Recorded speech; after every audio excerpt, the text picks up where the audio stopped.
Hey everybody, it's Ian the Off Kilter Crafter. I hope you're having a great day today. Today I'm going to be putting together this fun card. I don't even know quite what to call it other than an octagonal square foldy bendy card. That's not the official name of it, and I'm sure there is an official name for it. But the Octagon card is what I'm calling it, at least the folded Octagon card is what I'm going to go with for this. I was heavily inspired as I was perusing May made it, and so did I, the Facebook group. I was heavily inspired. I have to pull my phone up just to make sure I'm getting this correct. Robin Gail Jennings. So she posted a picture. I'll put it up on the screen now so that way you can see it. She posted a picture. I don't know if she had a design that she did, if this was a design that she did on her own, or if she got inspired from another design, but I really like the 3D, but not 3D almost, the way it's kind of peekaboo, but not peekaboo. I know, it's a lot to describe this card, but it was a lot of fun making this, and as soon as I saw her card, I knew that I could make one on the Cricut, and I wanted to be able to show you how to make that on the Cricut using simple shapes, free shapes, that you can make at home. I mean, of course you'd be at home, because where else would you, I mean, you could be at a crop, or you could be on, that's not the point here. The point is, I want to show you how you can make this card just as easily as I did. Okay, so we're going to create the card that you see here. I have it a little bit unpieced at the moment. So right now the cupcake and the folded octagon are actually floating off the card. We'll take care, and you don't really have to put it in its place since we're designing this, but if you are a visual person like me, you can move those into the correct spot. But for creating the folded octagon, what we're going to do is we're going to go ahead and insert a shape. We're going to add a square, because we'll need a square, and we'll also need an octagon as well. I want to size this to the size that I did originally, so currently the octagon is 3.2 inches, so this one's 3.1. All I have to do is size it up to 3.2, and since the lock icon is locked, the width and the height will be the same because those are currently locked in place. So whenever you size one, the other one will change proportionally. We also have our square right now, but as you can see, it is much larger than it needs to be.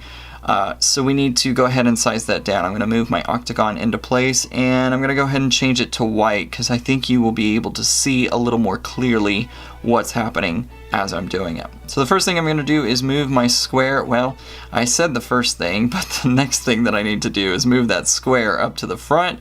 You can always hit the arrange under the edit menu when you're working to get it in the right place. Alright, so now that I have it in the right place, I'm just going to eyeball it. I don't have to put it in exactly the right spot, but I'm going to eyeball it right about there. And I'm going to start shrinking my square down, and usually it pops right into place.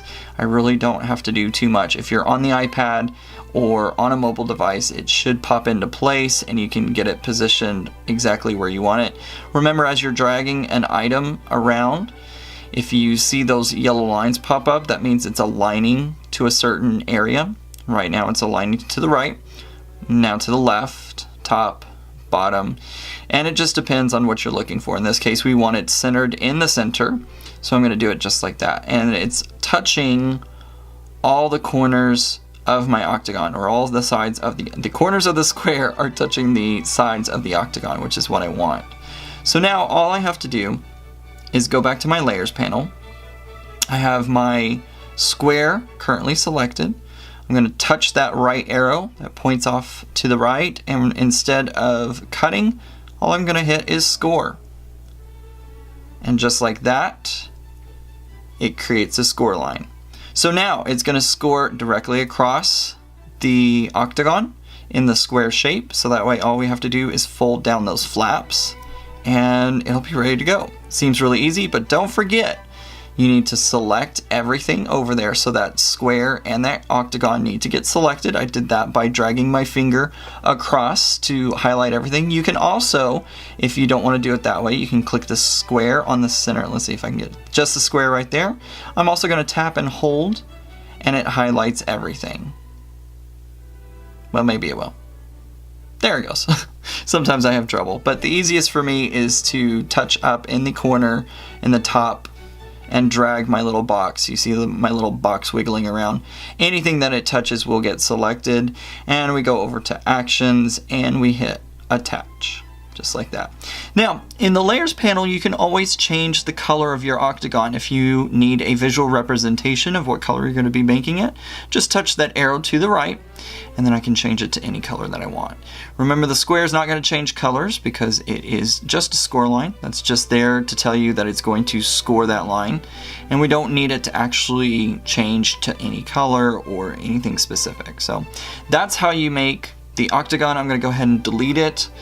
And I am going to prepare this to get cut out. I've already, if I remember correctly, I've already attached the happy birthday onto my white card panel.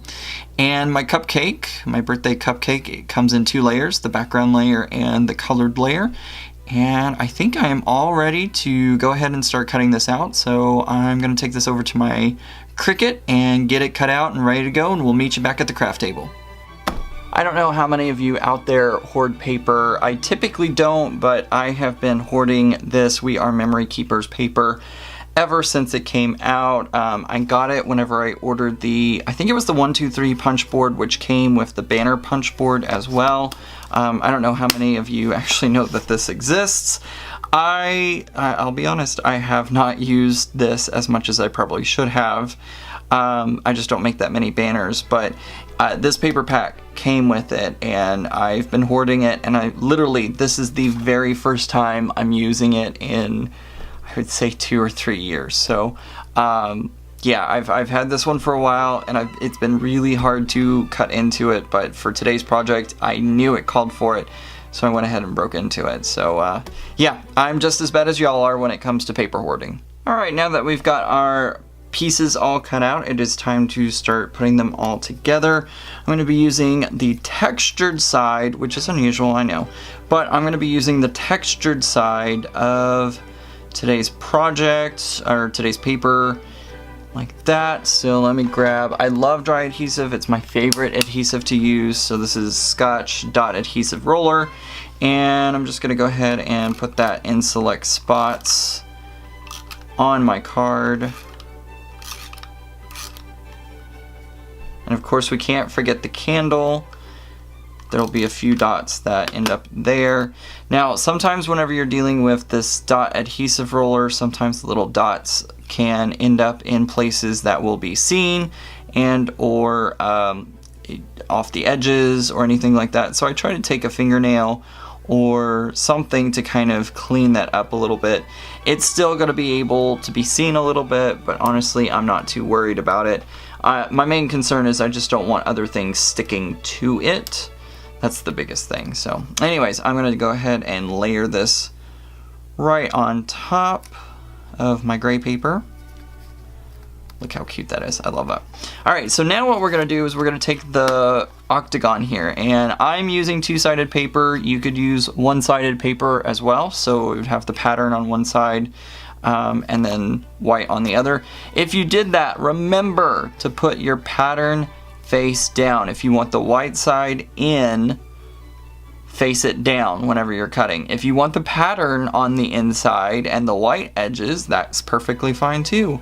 Or whatever paper you're working with. Just make sure you're thinking about it whenever you put that paper down, and think about which direction it goes to. If there's a direction to your paper, say for instance I wanted the lines to go horizontally instead of vertically, think about that as well. Luckily enough it's a square, so no matter which way you put it, it's not going to be too bad. But anyways, so for this one I wanted this pattern, the dot pattern, to be the one that's poking in, or kind of peekaboo view, and then I wanted the lines to be the inside. So what I'm gonna do is, it's kind of hard to see, I know it's almost impossible to see on camera, but there are score lines here, and all I'm gonna do is fold the paper until they show up. And then when they show up, just crease along it. Now I'm noticing that this paper didn't get as nicely creased as I would have liked it to, but the good thing is I have a bone folder, so I can go back over these lines and clean them up a little bit.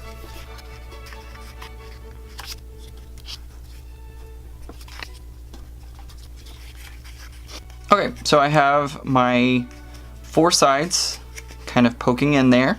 And it doesn't have to be perfect. As you can see, this corner right here is not perfect. Not a big deal. So now what I'm going to do is I'm going to open them up a little bit, and I want my lines to go vertical here, and I'm just going to put the cupcake right in the center of my design.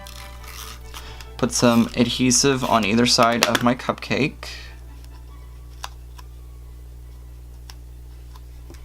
And then I'm going to place the cupcake right in the center, or as close to center as possible.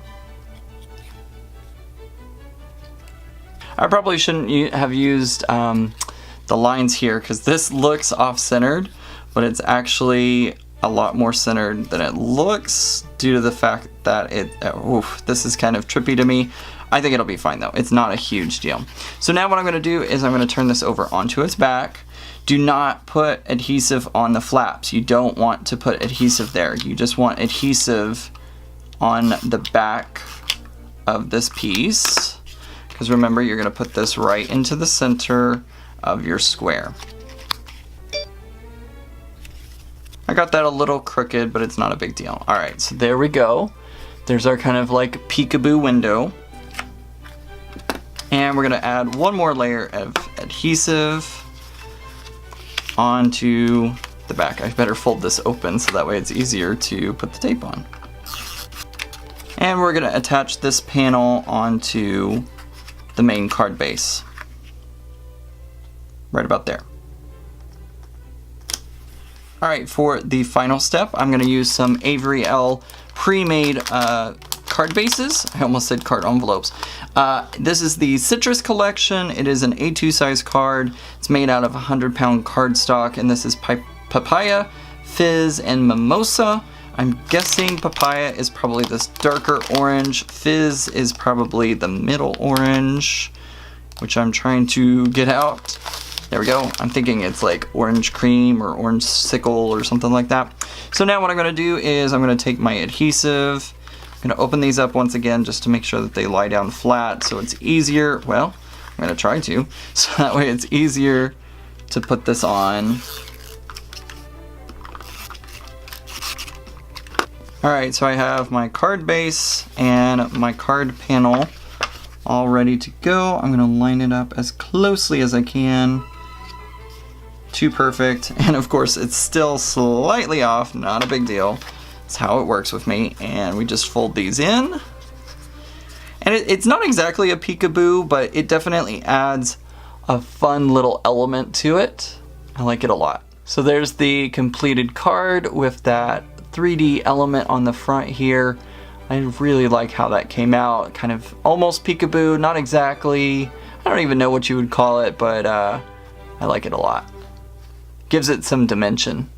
So there are many ways to put this card together. You can change different aspects about it. You can change how much of a border you see around the folded area, or you could increase the size of the folded area, or so many ways to customize this, and you don't have to do this just for a birthday. This design can be used in so many different ways, and you can put so many different pieces of artwork in the center, or maybe you want to have it draw instead, since you can use white or pattern on one side and white paper on the inside. Maybe you want it to draw, or so many ways to customize this. And the best part is you don't have to have a Cricut in order to do this.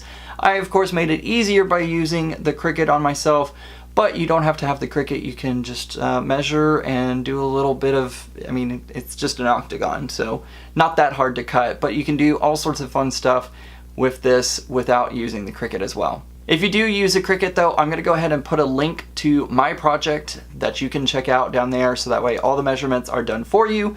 You can size it, you can scale it, you can work with it however you like, but this file is gonna be over there for you to check out.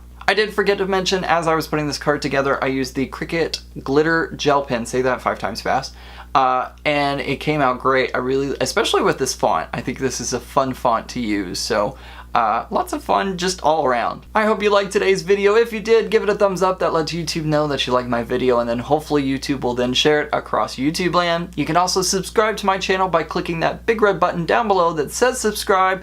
If it's not red, you're already subscribed to my channel, but make sure that your notifications are turned on. Even if you are subscribed to me, click that bell icon down below. That makes sure that signs you up and gets you all of the notifications as long as YouTube is working correctly.